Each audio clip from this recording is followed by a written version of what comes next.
안녕하세요. 수도전기공업고등학교 2021학년도 온라인 신입생 입학 설명회 그 두 번째 입학 전형 안내 지금부터 시작하겠습니다. 먼저 안내할 순서입니다. 이와 같은 순서로 오늘 설명을 다 듣고 나면 수도전기공업고등학교는 이렇게 준비해서 입학하면 되겠구나 하실 겁니다. 그럼 출발해 볼까요? 렛츠고! 우선 입학 안내 홈페이지 주소를 알려드리겠습니다. http://sudo.bts7.kr 네, 우리 학교 입학 안내 홈페이지 주소인데요. 이곳에서 입학과 관련된 모든 공지를 하고 있으니 꼭 방문해주세요. 필수입니다. BTS7을 기억해주세요. BTS, 즉 방탄소년단은 7명입니다. 우리 학교 입학 안내 홈페이지입니다. 먼저 왼쪽 윗부분을 보면 전형 요강이 있습니다. 이곳을 클릭하면 이처럼 전형 요강을 확인할 수 있습니다. PDF 파일로도 다운로드 받을 수 있으니 많이 활용해 주세요. 다음은 오른쪽 중간에 있는 2021학년도 신입생 원서 접수를 클릭하시면 이와 같은 원서 접수 홈페이지로 연결이 됩니다. 그런데 지금은 연결이 되지 않아요. 원서 접수 기간인 10월 19일에 오픈할 예정입니다. 입학 안내 홈페이지에는 이와 같이 알림마당 게시판이 있습니다. 이곳에 공지사항과 Q&A, FAQ가 있습니다. 입학 전형과 관련한 내용들을 이곳 공지사항에 탑재하고 있으니 수시로 확인해 주시고 또 궁금한 점도 올려주시기 바랍니다. 다음은 2021학년도 신입생 모집 학과 및 정원을 알아보겠습니다. 우리 학교는 전기에너지과, 에너지전자제어과, 에너지기계과, 에너지정보통신과 이렇게 4개 학과가 있고요. 전기에너지과는 80명, 나머지 3학과는 40명씩 총 200명을 모집합니다. 전형별로는 일반 전형으로 140명, 특별 전형으로 60명을 선발할 예정입니다. 정원 외로 고입 특례 대상자와 보훈자 자녀 전형이 각각 모집 정원의 2%, 3% 이내로 선발할 수 있습니다. 오늘 설명에서 정원의 전형에 관한 내용은 다루지 않을 계획이니 궁금하신 점은 전화로 문의해 주시기 바랍니다. 우리 학교는 예비 합격자를 별도로 발표하지 않습니다. 추가 합격자가 발생할 경우에는 개별로 연락을 드릴 예정입니다. 이중 지원 금지 조항입니다. 수도 전기 공고를 비롯하여 신입생을 전기, 즉 앞쪽에 먼저 선발하는 고등학교는 한 곳만 지원할 수 있습니다. 따라서 다른 마이스터 고등학교에 응시한 학생은 합격 여부와 관계없이 우리 학교에 지원할 수가 없습니다. 하지만 예외적으로 마이스터 고등학교에 지원하여 탈락한 사람은 똑같이 전기에 선발하는 학교이지만 특성화 고등학교에는 지원할 수 있습니다. 한 번의 기회가 더 주어지는 셈이죠. 그런데 우리 학교에 합격한 사람은 설사 합격을 포기한다 하더라도 2021학년도 전후기 고등학교 그 어디에도 응시할 수 없습니다. 그래서 우리 학교에 합격하면 우리 학교를 다니거나 그게 싫다면 어쩔 수 없이 2021년에는 고등학교 입학을 포기해야 하는 상황이 생기고 맙니다. 따라서 원서 접수를 할 때 혹시 다니고 싶지 않은 학과가 있다면 1지망부터 4지망 그 어디에도 그 학과는 입력하지 마세요. 꼭이요.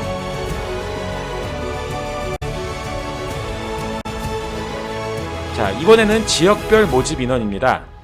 우리 학교는 전국 단위로 모집을 하고 있고 서울 지역에서 140명, 서울 외 지역에서 60명을 모집합니다. 각 전형별로 모집 인원을 확인하세요. 여기서 주의할 점은 서울 지역과 서울 외 지역의 구분의 기준이 지원자가 다니고 있거나 졸업한 중학교의 소재지를 따른다는 것입니다.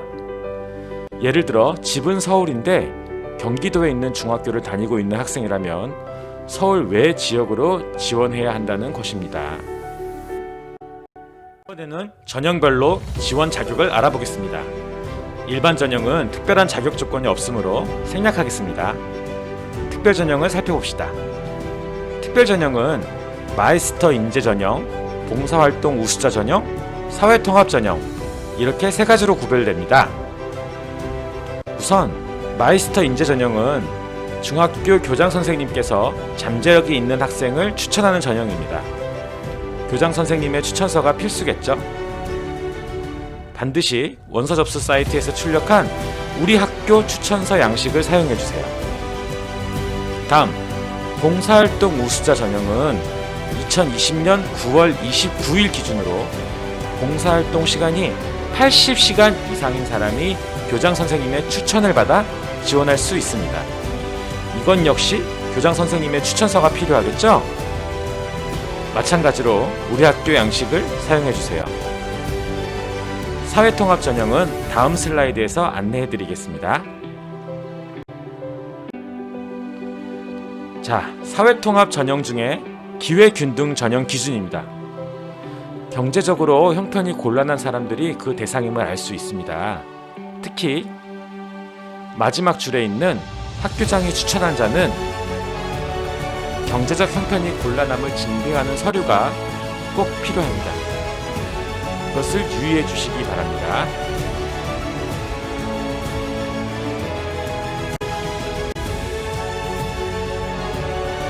다음은 사회통합 전형 중 사회다양성 전형입니다.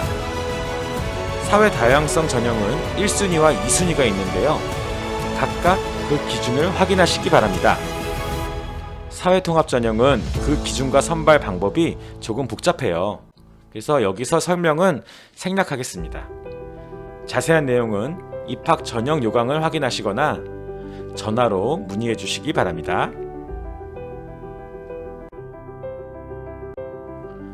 다음은 전형 일정을 알아보겠습니다. 인터넷 원서 접수 기간을 놓치지 않도록 주의하시기 바랍니다.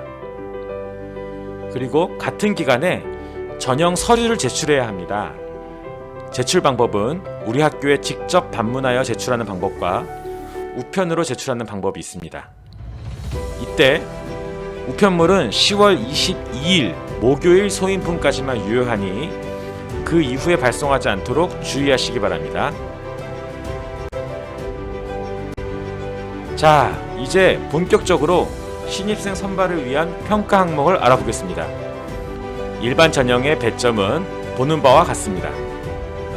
교과 성적, 출석, 봉사활동 성적을 합친 것과 마이스터 적성 소양 검사와 심층 면접을 합친 점수가 150점으로 동일하죠. 그래서 우리 학교는 마이스터 적성 소양 검사와 심층 면접의 결과가 합격에 매우 큰 영향을 미칩니다.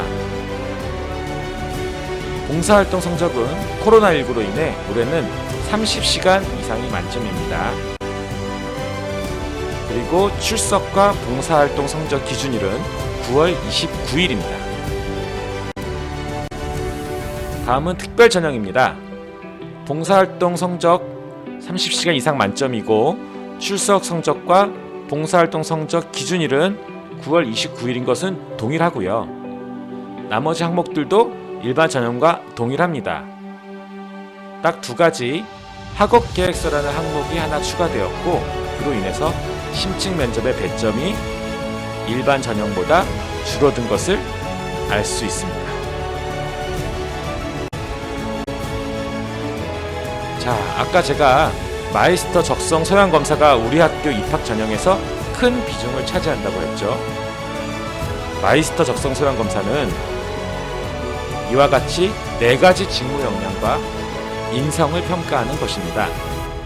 막막해 하는 여러분을 위해 예시 문항을 준비해 봤습니다.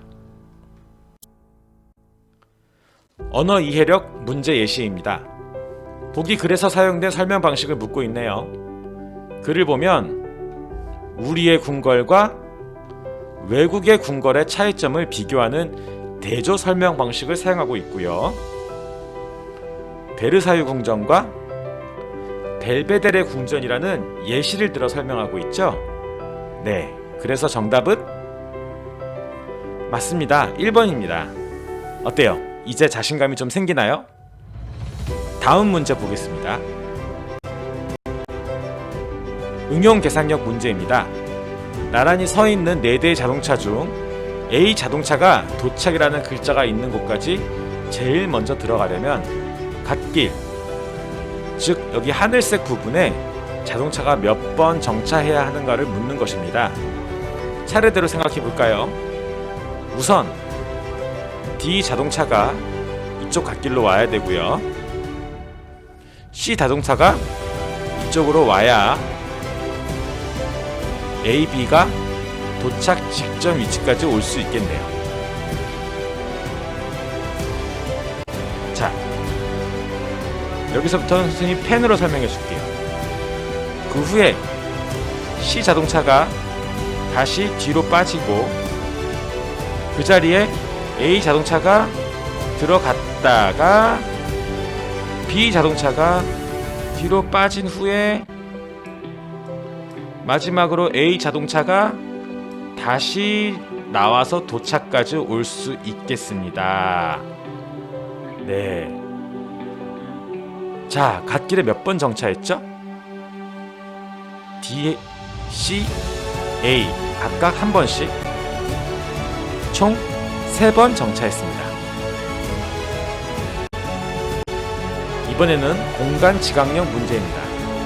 어둡게 표시되어 있는 블록의 명과 직접 접촉하고 있는 블록의 수는 그냥 보면 알겠네요. 아래쪽에 하나, 뒤쪽에 2개, 오른쪽에 하나, 총 4개입니다. 문제 해결 능력 예시 문제입니다. 9시 20분에 동시에 직진 신호로 바뀐 신호등이 다시 동시에 직진 신호로 바뀌는 시각을 묻고 있네요. 이 문제는 각각의 신호등이 몇 초마다 직진 신호로 다시 바뀌는지를 계산하면 될 것 같습니다. A는 200초, B는 150초, C는 180초마다 직진 신호가 켜지고요. 200, 150, 180의 최소 공배수가 되는 시점에 세 신호등이 동시에 켜지겠군요. 최소 공배수는 1800초입니다. 이것을 분으로 고치면 30분. 따라서 세 신호등이 동시에 직진 신호로 바뀌는 시각은 9시 50분이겠죠? 네, 자, 지금까지 4문제를 봤는데 어떤가요? 혹시 너무 어렵다고 느껴지나요? 실제 문제는 이것보다 훨씬 쉬운 문제들도 많습니다. 또 마이스터 적성 소양 검사가 중요하긴 하지만 꼭 다 풀어야만 합격하는 것은 아니에요. 너무 겁먹지 마시기 바랍니다. 다음은 특별 전형 지원자만 평가하는 학업 계획서입니다. 배점은 보시는 바와 같고요. 10월 13일 화요일에 입학 안내 홈페이지에 문항이 공개됩니다. 입학 안내 홈페이지 주소가 뭐라고요? 네, BTS7 바로 거기입니다. 자, 그럼 학업 계획서 기출문제 예시를 봅시다.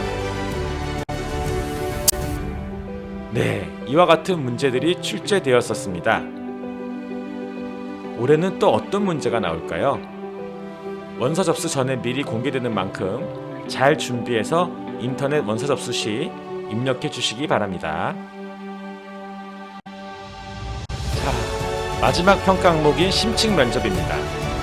심층 면접은 직업 기초 능력, 문제 해결 능력 이렇게 두 부문으로 나누어 면접을 보게 됩니다. 우선 직업 기초 능력은 10월 19일에 아까와 마찬가지로 입학 안내 홈페이지에 질문 3개에서 5개 정도를 탑재할 계획입니다. 그러면 그중 하나를 골라 면접 당일에 질문을 하게 되는데요. 여러분은 탑재된 질문 모두에 답할 준비를 해오시면 좋겠죠? 그럼 여기서 이전에 출제되었던 직업기초능력 면접 문항 예시를 살펴봅시다. 네, 이런 질문들을 하고 있군요. 주로 여러분의 경험이나 사례를 묻는 질문들인 것을 알 수 있습니다. 그렇다면 직업기초능력이 도대체 무엇일까요? 보시는 바와 같이 말 그대로 직업의 기초가 되는 능력 10가지입니다. 내용을 잘 읽어보시기 바랍니다. 아울러 문제 해결 능력은 문제를 공개하지 않습니다. 지원자의 창의력과 사고력, 문제 처리 능력을 평가하기 위함이니 미리 준비한 답변이 아니더라도 최대한 열심히 대답해 주시면 감사하겠습니다. 너무 걱정하지 마세요. 중학생으로서의 경험이면 충분히 대답할 수 있는 것들이니까요. 심층 면접까지 여러분의 전형을 모두 마치게 되면 여러분의 점수를 산출하여 입학 심사가 진행됩니다. 그 방법을 설명해 드리겠습니다. 우선 전형별로 모집 인원만큼 성적 순으로 1차 선발을 해서 1차 선발된 학생들의 일지망의 과별 석차에 따라 학과별로 모집 인원만큼 선발을 합니다. 1차 선발에서 합격하고 2차 선발에서 불합격한 사람은 모집 인원 정원이 미달인 학과 중에 이지망에 따라 선발하게 됩니다. 이렇게 4차 선발까지 같은 방법으로 시행하고도 정원 미달의 학과가 생기는 경우는 타 전형으로 미충원 인원을 배정하게 됩니다. 아셨나요? 이때 특별 전형으로 지원해서 탈락한 사람은 일반 전형으로 점수를 환산하여 다시 한번 입학 심사를 하게 됩니다. 결국 특별 전형에 지원한 사람들은 탈락을 해도 일반 전형으로 한 번 더 기회를 갖게 되는 셈이죠.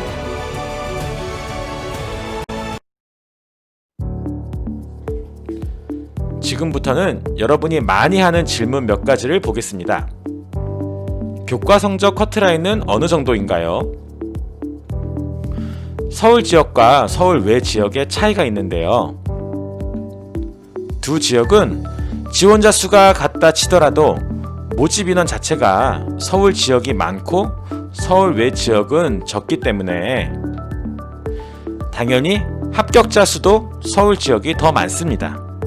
다시 말해 경쟁률이 더 낮기 때문에 교과 성적 점수도 서울 지역이 좀 더 낮게 나오는 경향이 있습니다. 작년 같은 경우 교과 성적 90점 만점 중에서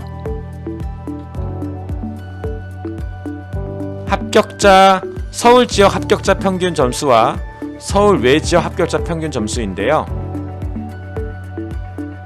그런데 이 점수는 합격자 평균 점수이고 우리 학교 입학 전형은 교과 성적만큼 마이스터 적성 소양 검사와 심층 면접의 비중이 높아요. 그래서 커트라인은 사실상 없다고 해도 과언이 아니죠. 입학 안내 홈페이지에서 교과 성적을 미리 산출해 볼 수 있으니 점수를 확인한 후에 자신있게 도전하시기 바랍니다. 기숙사에는 누가 들어가나요? 네, 우리 학교는 서울 외 지역 학생들을 위해서 기숙사를 운영하고 있습니다.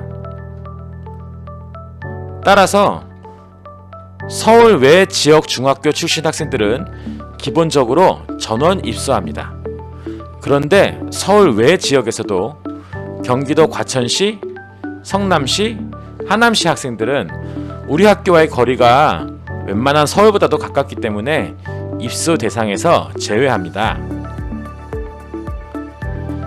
대신 서울 외 지역 학생들이 모두 입소한 후에 기숙사 여유분에 한하여 서울 지역과 경기도 과천시, 성남시, 하남시 학생 중에서 입소를 희망하는 학생은 원거리 우선순위로 입소를 할 수 있습니다. 그렇다면 기숙사 비용이 궁금한가요? 서울 외 지역에서 기본적으로 입소한 학생들은 기숙사비가 무료입니다. 반면에 서울 및 경기도 근거리에서 추가 입소한 학생들은 월 11만 7천 원의 기숙사비를 냅니다. 기본적인 전기, 물 등의 사용료입니다. 마지막으로 기숙사 학생들은 모두 아침 급식비와 저녁 급식비를 냅니다. 점심은 무료 지원이 되니 걱정하지 마세요. 자, 그 외에도 궁금한 것이 많이 있죠? 시작할 때 알려드린 입학 안내 홈페이지의 알림마당에 Q&A 게시판에 질문을 올려주세요. 매일 확인하고 답변을 드리겠습니다. 게시판을 이용하기 어렵거나 직접적인 상담이 필요하다면 전화 상담도 가능하니 연락 주시기 바랍니다. 평일 오전 8시 30분부터 오후 5시까지 상담이 가능합니다.